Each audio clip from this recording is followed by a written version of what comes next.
இவங்க 148 கோடி மக்களுக்கு பிரதமரா, ஒரு அதானிக்கும் ஒரு அம்பானிக்கும் பிரதமரா? ஏற்கனவே 6 லட்சம் கோடிக்கு மேல் யாருடைய கடனை இவர்கள் தள்ளுபடி செய்திருக்கிறார்கள். அப்படி என்றால் யாருக்கான ஆட்சி இது? எல்லா மக்களுக்குமான ஆட்சியா? அமித்ஷா அவர்கள் திருநெல்வேலியில நடந்த கூட்டத்தில் ஒரு பொறுப்பற்ற முறையில்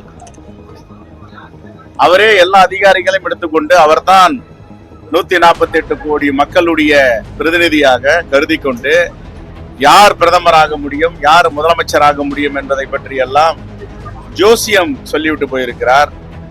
இந்த ஜோசியம் RSS பாஜகவுக்கு வேண்டுமானால் எடுபடலாம்.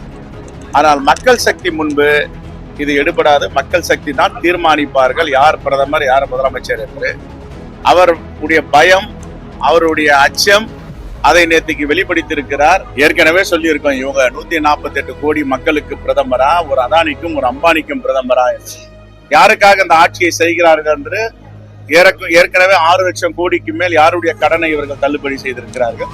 மக்களுக்கான ஆட்சி என்றால் மக்கள் ஒரு டிராக்டர் வாங்கினால், ஒரு விவசாய கடன் வாங்கினால் அவர் வீடுகளில ஜப்தி.